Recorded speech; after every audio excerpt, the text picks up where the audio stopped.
Il n'y a pas de prix pour sauver une vie. Ça peut coûter des millions. À notre niveau, c'est pas ce qu'on regarde. Le monde commence à reconnaître aussi et voir la force et la bonté d'Israël. Jusqu'à aujourd'hui, aucune équipe au monde n'a pu sauver autant de personnes dans un séisme.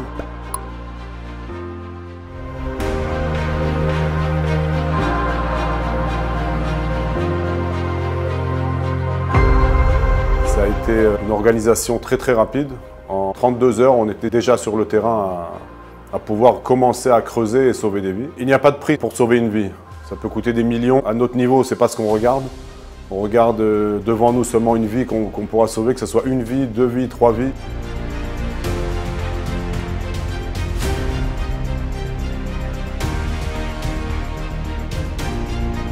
On est tout le temps en alerte. Nous avons la capacité aujourd'hui, en moins de 6 heures, d'être avec 150 soldats déjà dans les avions. Même moi, j'étais en vacances. J'ai atterri à 21h30 et à minuit, j'étais déjà dans une base militaire où nous avons décollé vers la Turquie.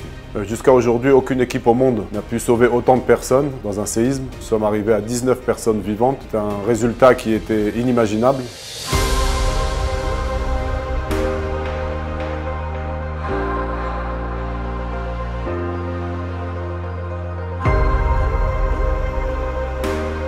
En tant que juif, en tant que religieux, en tant que peuple d'Israël, la valeur de la vie est primordiale à tous. Même une personne qui est morte, on a l'obligation aussi de l'amener à être enterrée. Des fois, on peut nous amener à des endroits, dans un séisme où il y a très peu de chances de pouvoir trouver quelqu'un en vie, mais pour nous, c'est même un demi% qui reste de pouvoir trouver quelqu'un en vie, pour nous, ça nous oblige à faire tout le travail, comme si on pourrait trouver des dizaines de personnes.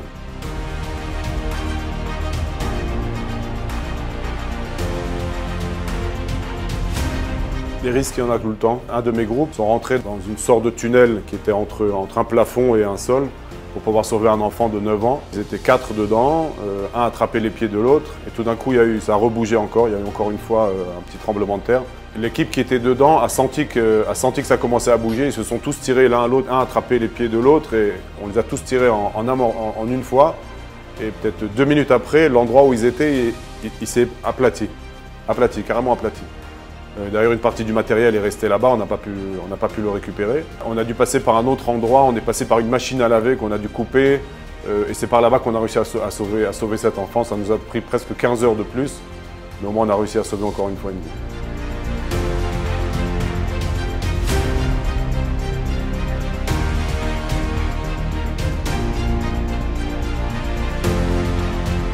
Les endroits comme ça où il y a un séisme, tout se sait très vite. Malgré qu'il n'y a presque pas de téléphone, il n'y a plus rien qui marche. Mais les gens, tout le monde est dans la rue. Ils ont très vite compris que l'équipe d'Israël arrivait à amener des résultats et faire du beau travail. Et les gens venaient nous demander, écoute, j'ai quelqu'un qui est encore là-bas, venez m'aider, venez. On préfère que ce soit vous. On leur demandait, mais ça va, il y a encore 25 équipes qui sont là. Je fais, non, on veut que ce soit vous, on veut que ce soit Israël. J'ai même moi discuté avec un officier très haut gradé là-bas qui me dit, pourquoi on a l'impression que vous êtes que tous des gens qui tuent? Il m'a même fait comme ça. Pour moi, vous êtes tous des gens qui tuent. Alors que là, vous venez, vous tous, dans le froid, dans tout ce qui se passe ici, vous dormez à peine, vous mangez à peine pour sauver des gens que vous ne connaissez même pas. C'est quelque chose qui m'a fait très chaud au cœur d'ailleurs. Ça veut tout dire. Quand on dit Kiddush Hashem, les gens ils comprennent qu'est-ce que c'est Israël, qu'est-ce que c'est les Juifs et qu'est-ce que c'est l'âme juive qui est là pour sauver et pour pouvoir aider le prochain et pas chercher la guerre.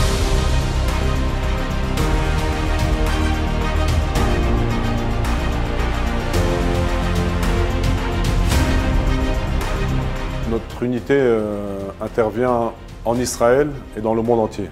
Nous avons entre 10 et 15 opérations à peu près dans le pays et une moyenne de 1 à 2 opérations mondiales. Ça a commencé depuis Sri Lanka, Haïti, les Philippines. Il y a déjà eu 2 fois la Turquie. Là, cette fois, c'est la 3e fois qu'on arrive en Turquie. D'ailleurs, que ce soit à Miami, toutes les personnes ont été sorties là-bas du bâtiment. Et comme j'ai dit tout à l'heure, même une personne juive qui est décédé, on savait déjà que tout le monde là-bas malheureusement était déjà mort, de pouvoir les sortir et de les amener à être enterrés, que ce soit en Israël ou n'importe où. Pour le peuple juif, une âme juive et un corps juif, ça n'a pas de prix.